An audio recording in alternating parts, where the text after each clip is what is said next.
The year is 1977, and Pontiac is introducing a number of new vehicles for this particular model year. Most notably, 1977 marks the first year of the downsized full-size Pontiac lineup. More specifically, the top-of-the-line Bonneville went from having a wheelbase of 123.4 inches for the coupes and sedans and 127 inches for the wagons, down to a wheelbase on the revised shorter Bonneville of 116 inches, irrespective of whether or not it was a coupe, a sedan, or a wagon. The same wheelbase shrinkage story was true for the Catalina. It appears in 1976 the Bonneville and Catalina were just simply getting too big for some customers, with overall lengths around 226 inches. For the 1977 models, about a foot of the overall length would be cut off. And more significantly than that, the weights on these vehicles would also drop considerably, from about 4,300 to 4,500 pounds in the sedans and a little north of 5,000 pounds on the wagons, to about 4,000 pounds on the wagons and 3,500 to 3,600 pounds on the coupes and sedans. It was indeed partially motivated by the fact that some people believed cars were just getting too big, in part because many American garages were about 20 feet long or 240 inches, and these vehicles were now about 226 inches with their large bumpers on the fronts and rear. Of course, another element of the downsizing related to impending CAFE or corporate average fuel economy standards that automakers would have to meet in subsequent years. These fuel economy standards mandated that automakers would have to sell vehicles with an average highway fuel economy rating of 27 miles per gallon by the mid to late 1980s. It thus began the industry on a significant diet in these years, and downsizing became rampant not too long after GM introduced some of the first full-size cars to be downsized in 1977. While many viewed the downsizing to have negative connotations initially, the truth of the matter was that these cars for General Motors, whether the Caprice and Impala or the Catalina and Bonneville for Pontiac, the 88 and 98 for Oldsmobile, the LeSabre and Electra for Buick, and yes, even the top-of-the-line DeVille and Fleetwood for Cadillac, all of which were downsized for the 1977 model year, and sales actually increased year over year across the lineup.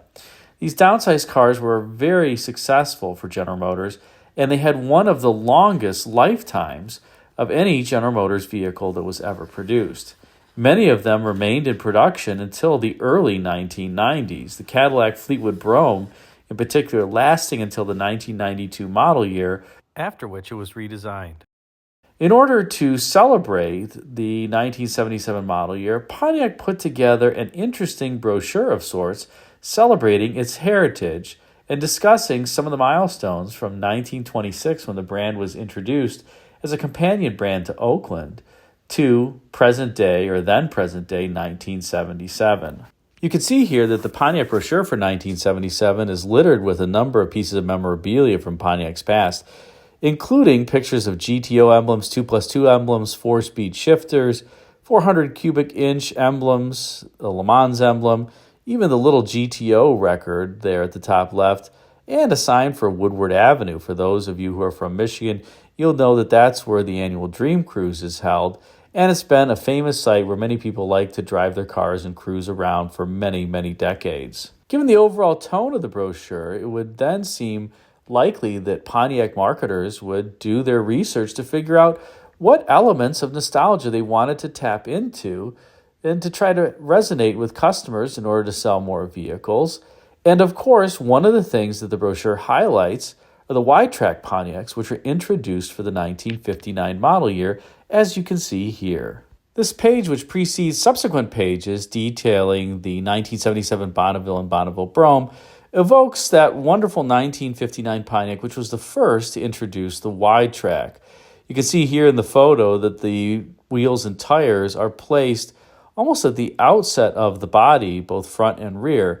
And this was what gave Pontiac an overall unique look, of course, aside from the overall styling of the vehicles too, which was generally different for 1959, except roofs, glass, door inners, and even front doors were shared with other GM full-size cars. but front and rear sheet metal was unique, as well as some of the remaining body side sheet metal. In any case, the wide track was something that was unique for Pontiac in 1959 that no other vehicle really had at the time. And clearly you can see the title of the brochure here, Pontiac's all-new full-size cars, the most exciting news since wide track. Well, what was particularly exciting about 1977? They're just saying, if you look at that last paragraph, that now for 1977, Pontiac is making history once again with the most dramatically redesigned full-size Pontiacs ever. Just turn the next pages and see it's the most exciting thing since wide track. Well, I don't quite know about that. I do think the 1977 Bonnevilles and full-size cars are handsome, but I don't know that they quite hold a candle to the 1959s. In any case, it's on this page in particular that celebrates Pontiac's heritage that Pontiac marketers made a pretty significant goof with respect to Pontiac history. Can you spot it? I'll give you a moment here to take a look. If you haven't got it yet, take a look at that upper paragraph on the right-hand column of text. You'll note that the last sentence calls out cars like the electrifying 66 Pontiac 2+2 with its 389 cubic inch V8. For those Pontiac aficionados out there, this should make you bristle. A 2+2 with a 389 cubic inch V8. That doesn't quite sound right. And by and large, you'd generally be correct. You see, in 1966, the standard engine in the Pontiac Catalina 2+2 was a 421 cubic inch V8 that made 338 horsepower as the 421 breathed through a Carter AFB 4-barrel carburetor. There were two optional 421 cubic inch engines that one could get if you ordered the 2+2 package. The first was a 356 horsepower 3-2-barrel 421 cubic inch V8, but the most powerful 421 was a 3-2-barrel 376 horsepower high output 421 cubic inch V8. This was really the screamer if you wanted a Catalina 2+2. And in fact, if you wanted a Catalina 2+2, you could only get 421 cubic inch engines in 1966. Take a look at the bottom left area for this page from the 1966 Pontiac brochure and notice that in other vehicles you could get an economy engine at no extra cost, a 256 horsepower regular fuel 389 2-barrel V8. And again, this was an engine that you could get at no extra cost in any of the Pontiacs where it wasn't standard or that a smaller engine wasn't standard. However, for the 2+2, it explicitly calls out in the brochure that you're not able to get this engine. Thus, there was no 389 cubic inch V8 available for 1966 in the Catalina 2+2. Why then would Pontiac make such a mistake in their brochure for 1977 and not catch it? Well, it's likely that the individuals who were responsible for the brochure's creation were sitting at some of Pontiac's marketing agencies, and they tried their best to talk about Pontiac heritage, but obviously didn't succeed. And thus, this 1977 brochure has a pretty egregious error in it, particularly for one that's trying to conjure up elements of Pontiac history. I suppose it didn't matter much because 1977 was a pretty good sales year for Pontiac, and in fact, 1978 would mark Pontiac's best sales year. And yes, you're going to say 1978? What about the 60s or another period of time, the 50s for Pontiac? Well, believe it or not, 1978 was the best sales year for Pontiac. So evidently, whatever the division was doing was working with buyers, and they bought Pontiac's offerings in high quantities. Hope you enjoyed this spotlight on a big Pontiac marketing era. If you did, be sure to like, comment, and subscribe, and check out the video thumbnails at bottom left and right for some suggestions for you. Thanks again for watching.